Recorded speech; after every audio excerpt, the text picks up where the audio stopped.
Looking at this channel, it's safe to say that I enjoy Dark Souls as well as its many contemporaries that try to replicate the formula. Games like Nioh, Lords of the Fallen, and Hellpoint are only a handful of the games that I've played that can be identified as Souls-like. It's a growing genre day by day with more games being released. However, there are still many notable time periods and universes that haven't been experienced in a Souls-like, at least to my knowledge. So I decided to list the most interesting prospects in this video.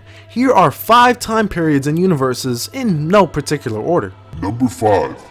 Three Kingdoms. With the success of Nioh and Nioh 2, it's only natural for a company like Koei Tecmo to create a Souls-like focusing on the Three Kingdoms period of China instead. This has shown to be their favorite time period with Romance of the Three Kingdoms games, Dynasty Warriors, Kessen 2, Dynasty Tactics, and many others. The combat will lend itself to a more gritty and weightier feel with each swing compared to the dial 1,000 kill system in Dynasty Warriors. While there most likely will be less weapon types in total compared to Dynasty Warriors, this gives the opportunity to focus on quality rather than quantity. If the stance system was to be carried over from Nioh, each weapon will have a wide array of ways to deal with enemies. Nioh also had you interacting with historical characters like Tokugawa Ieyasu, Ishida Mitsunari, and Hattori Hanzo, to name a few. This can easily be replicated with the likes of Liu Bei, Lu Bu, Dong Zhuo, Cao Cao, Sun Jian, and many others. Number 4.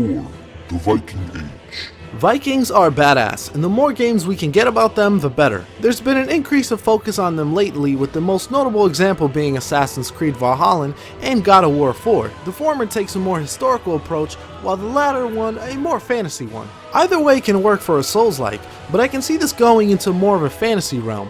Imagine starting with Fenrir and Valkyries, eventually working your way up to the Norse gods themselves with Loki, Thor, and Odin. It can come full circle with a battle against Sif. Then that'll start the discussion of Sif the Goddess versus Sif the Great Grey Wolf. Combat will be a bit of an interesting challenge here. Unfortunately, there is a lack of much historical knowledge during this time period from the Vikings' perspective due to many stories being passed on by word of mouth. Axes, swords, shields, bows, and spears were very commonplace for the time period, and using Norse mythology adds much more possibilities to play around with. Number 3.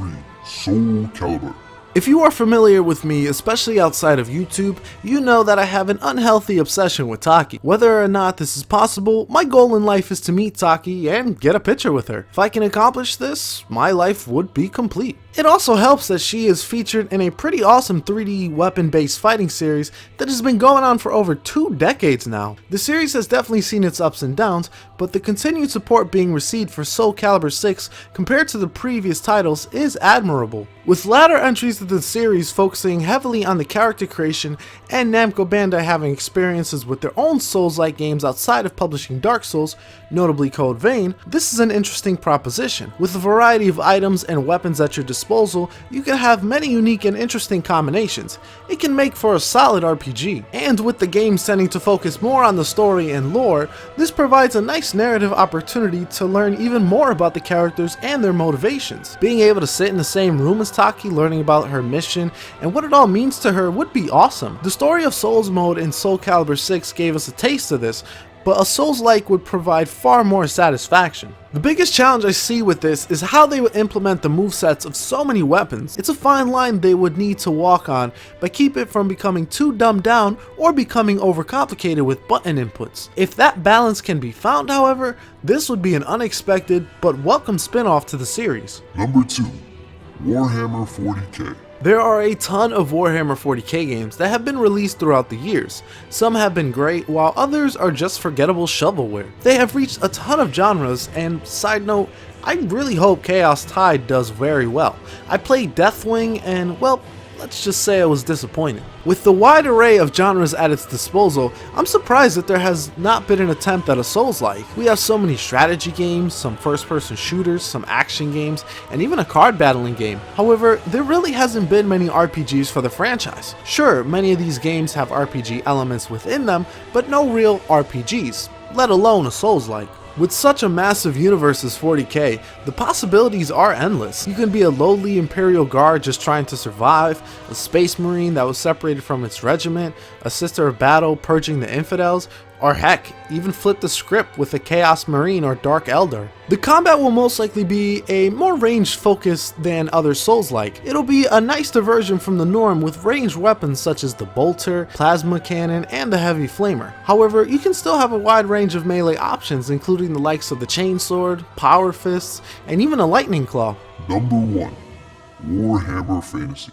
If 40k was on this list, it was a telltale sign that the fantasy universe will be here as well. Thanks to Total Warhammer, the universe's popularity is at an all-time high. Just like what Dawn of War did for the 40k universe, the Total War games introduced player to a world filled with so many interesting characters, races, and lore. From the beginning all the way to the end times, to even Age of Sigmar, there's a lot to work with. This is why I believe the pieces are already there to make a pretty awesome game. There's a great variety of characters in the lore that can serve as bosses. Malekith, the Green Knight, King Luan Leoncoeur, Archon the Everchosen, Balthazar Gelt on his Pegasus Quicksilver, Queen Ariel, Kolek Suneater, Vlad and Isabella von Karstein, freaking Durthu, and I'm just scratching the surface here. While the formula of creating your character with your own race and build can work here, I have an idea that can work given the lore available.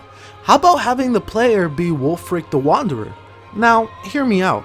The man exists to do the Chaos God's bidding. They could send him around the world to defeat the various other legendary lords. For gaining so much power from doing so, he could eventually challenge the Chaos Gods themselves. I guess this is sounding like God of War right now with beating up all the gods, but it's definitely something to think about. Whether or not Wulfric will be your guide, the amount of options available combat-wise would be staggering. The amount of weapons alone would be daunting even if you don't include all the various schools of magic. This can result in a very high variety of builds and enemies to run across, something that can promote a high replay value. So that is my list of 5 time periods and universes that could benefit from a Souls-like. Will I do a sequel on this video? That all depends on you. Let me know in the comment section below if you would like to see more of these kinds of videos, and also what time period or universe you would like to see a Souls-like for. As always, thank you all for watching, and this is Powerhouse, signing off.